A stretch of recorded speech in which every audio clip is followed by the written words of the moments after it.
Hi everyone. Today we're going to be reading part 2 of the Odyssey.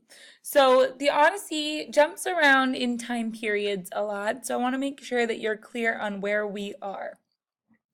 At the beginning of the story, we hear that Odysseus has just left Circe and floated his way to the island of the Phaeacians, whose king is King Menelaus. And so then he goes into the castle of King Menelaus and is asked to tell his story.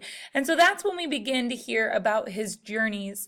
And so we then hear about the Cyclops that we read last week. And though that's not his first adventure, it's the first one we hear about.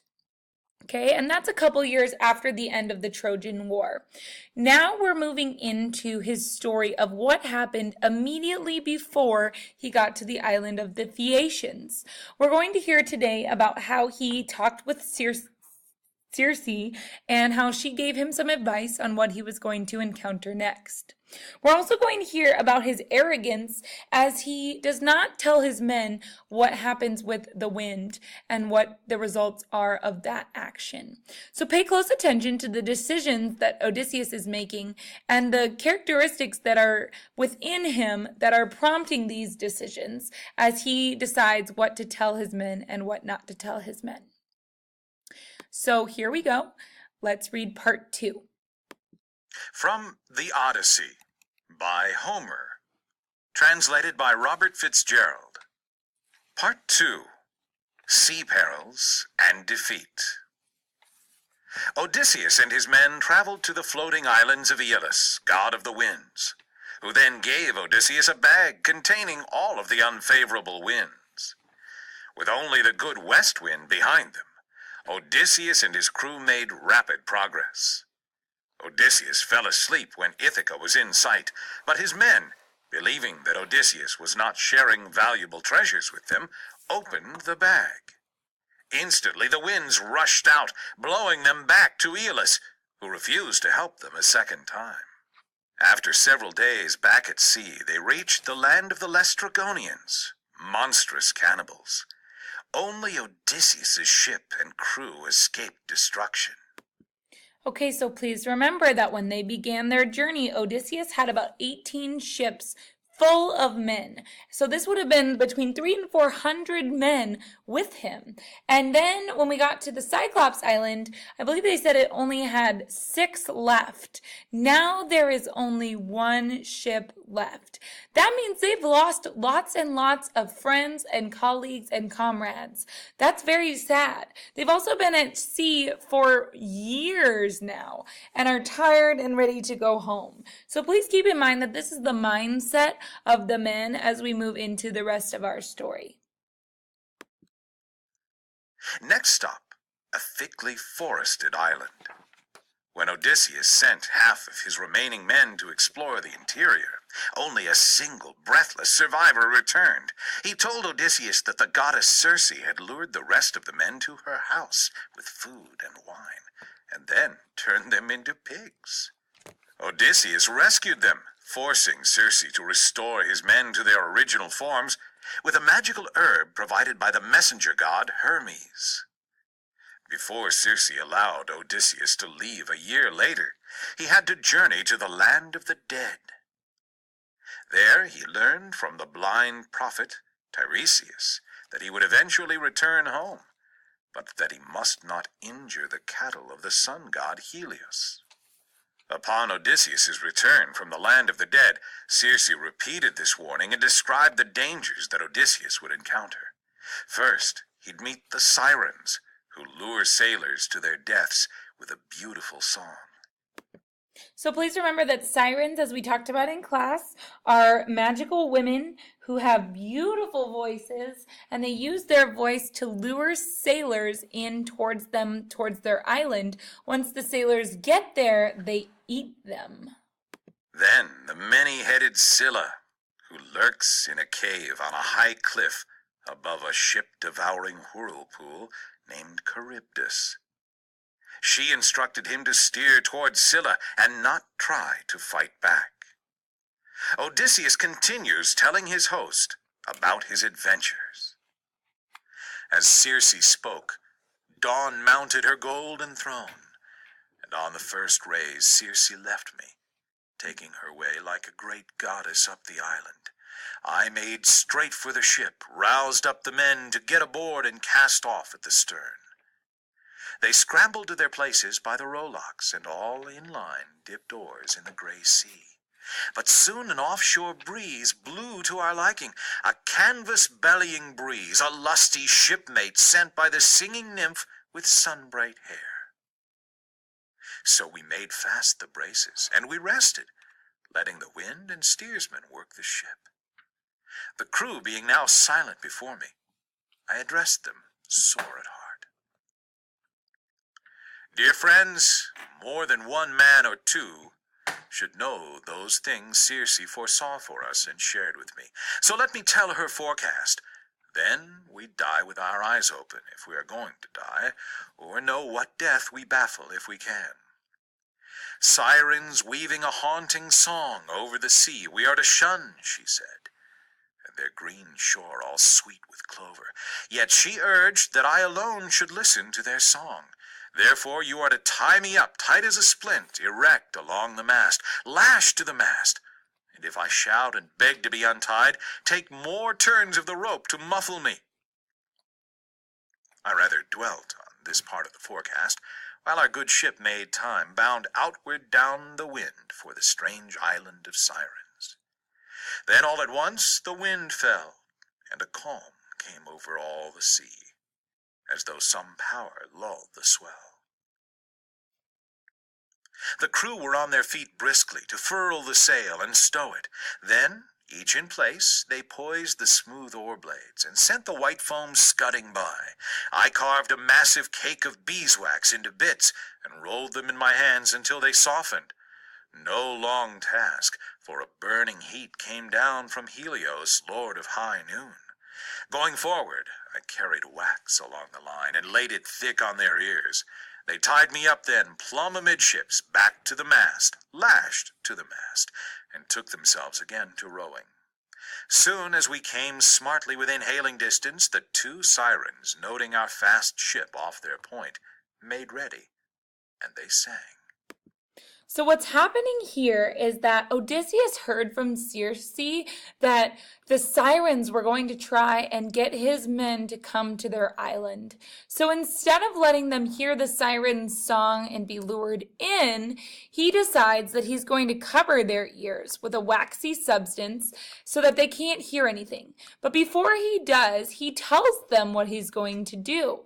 He says, Circe told me that you can't hear this, so I want you to tie me to the mast, which is the giant telephone pole-like log in the center of the ship that holds the sail. So he has them tie him to the mast and says, even if I want to get away, you need to tie me tighter. But before he has them do that, he puts waxy substance in their ears, kind of like when you put cotton in your ears to muffle the sounds. He makes sure that they cannot hear anything and that they know their job is to just row the boat straight ahead, no matter what he says. So once he has put wax in their ears, somebody ties him to the mast, and then they continue on their way. So let's hear what happens when the sirens start to sing. The lovely voices in ardor appealing over the water made me crave to listen, and I tried to say, "Untie me," to the crew, jerking my brows, but they bent steady to the oars. Then Paramedes got to his feet, he and Eurylochus, and passed more line about to hold me still. So all rowed on until the sirens dropped under the sea rim, and their singing dwindled away. My faithful company rested on their oars now, peeling off the wax that I had laid thick on their ears, then set me free. But scarcely had that island faded in blue air than I saw smoke and white water, with sound of waves in tumult, a sound the men heard, and it terrified them. Oars flew from their hands, the blades went knocking wild alongside till the ship lost way. Okay, so remember, he did not tell his men what he knows about Scylla and Charybdis. He knows they're about to face death, but the men don't know that. So they hear these loud, scary noises and they start to get nervous. Let's hear what Odysseus tells them. No oar blades to drive her through the water. Well, I walked up and down from bow to stern, trying to put heart into them, standing over every oarsman, saying gently, "Friends, have we never been in danger before this? More fearsome is it now than when the Cyclops penned us in his cave? What power he had! Did I not keep my nerve and use my wits to find a way out for us? Now I say, by hook or crook, this peril too shall be something that we remember."